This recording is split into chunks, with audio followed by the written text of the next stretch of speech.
The Cosmere is a universe created by arguably the world's current #1 fantasy author, Brandon Sanderson. It contains the stories from most of Sanderson's novels that he has written, and continues to write today, and hopefully well into the future.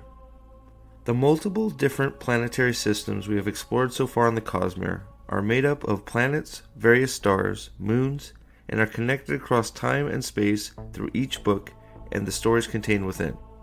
At times this is done in super subtle ways that can easily be overlooked, and other times this is not so subtle and can leave you properly amazed. Now let's get into some finer details.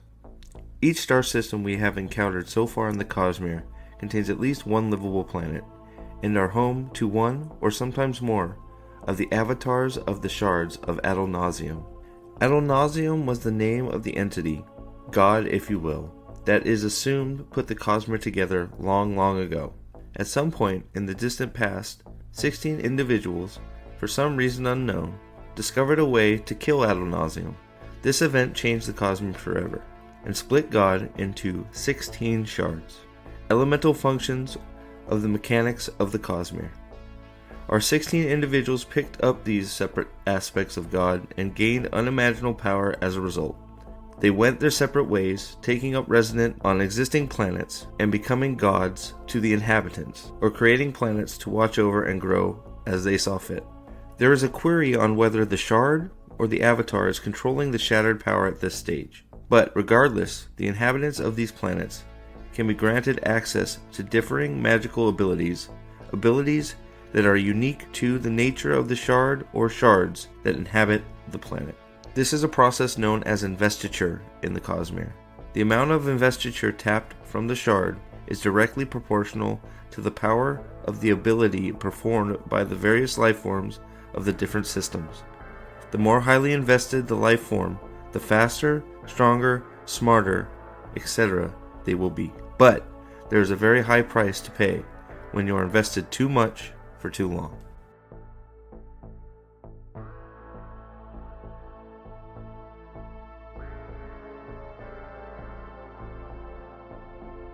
Investiture takes strange forms on Roshar and expresses itself abundantly in different ways.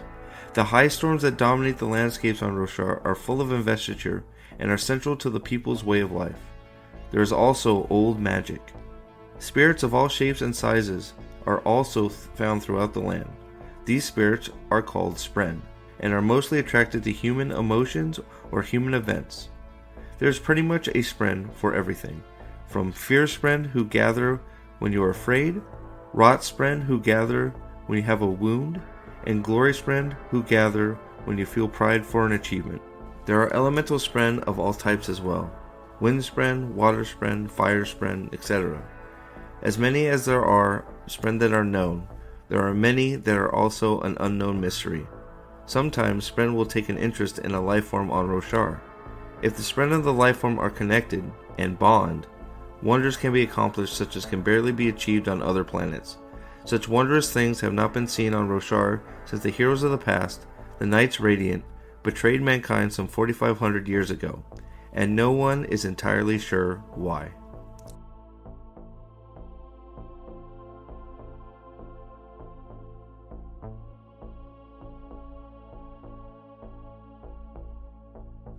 Gods roam Nalthis. Well, sort of.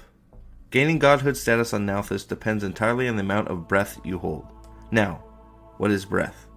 Breath is basically a piece of one's soul. Every Nalthian is endowed at birth with one breath, which they can do with as they please, but here is where the complications begin.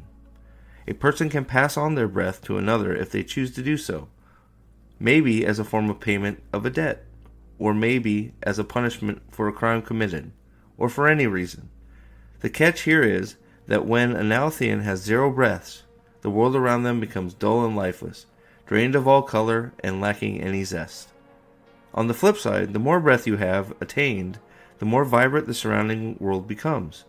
Depending on the quantity of breath an individual holds determines the level of access they have to the power of biochroma. Each progressive heightening increases one's power by an order of magnitude. Humans on Nalthis can then use their breath, or part thereof, in the process called awakening. With this power, the wielder can animate inanimate objects and give them a life of their own. Different things require different amounts of breaths to animate.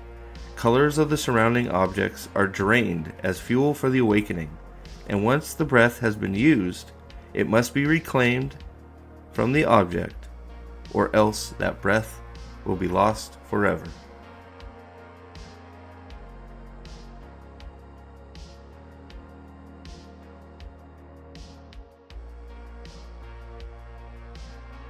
Scadrial is the only known planet in the Cosmere to date that was made by the avatars of the Shards. As such, the investiture is intrinsically linked to basically every aspect of life on Scadrial. It is central to the economy and the social structure. It is truly fascinating. Scadrial is a harsh world covered in ash. This ash, that falls as if rain, is produced by the ash mounts or volcanoes that encompass the planet. Scadrial is ruled with an iron fist by the Lord Ruler.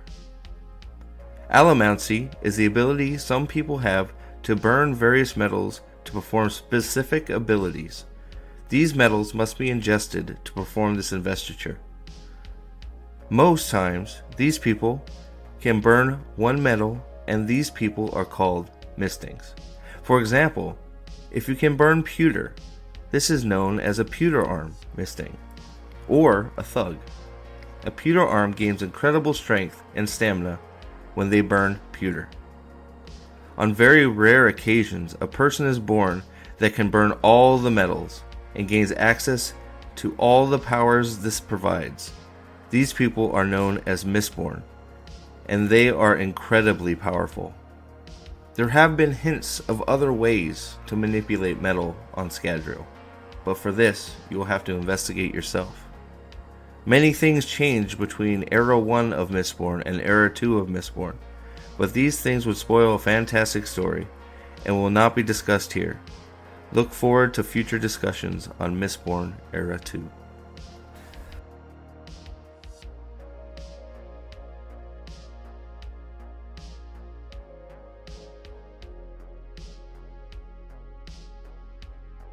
Taldane is a gravitationally locked planet, making it a strange environment indeed.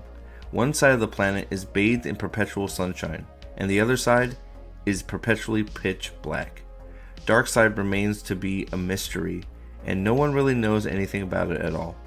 On the day side, investiture is derived from the sun's rays, which are stored by a microorganism that lives on the sand, giving it its super pure white properties. They say that it is so pure white that it glows when it is fully invested.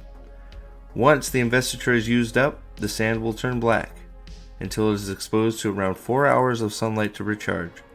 Adding water will also turn the sand black. Sand mastery is one of, if not the most difficult magic system to both use and master. It can only be taught and requires a heap of encouragement to learn and master. Using his or her own body's water, the Sand Master is able to manipulate the invested sand into ribbons, which can be used in various different functions. This is incredibly dangerous because one can become dehydrated very easily. It should be noted that White Sands is one of Brandon Sanderson's graphic novels, and it should also be noted that one of the most important people in the Cosmere hails from Taldane, as she is a fountain of Cosmere knowledge.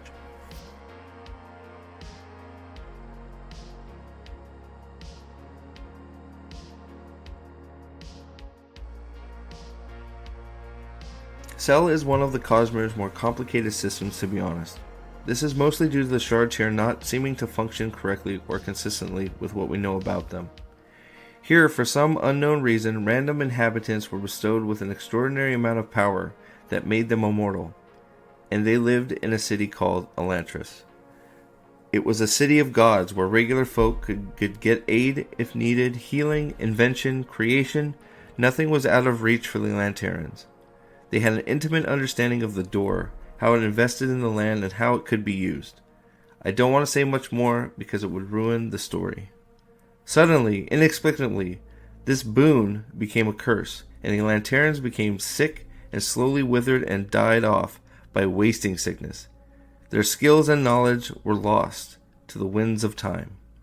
Nowadays, when somebody becomes sick with this curse, they are banished to the fallen city to live as an eternal zombie, slowly decaying from the inside out.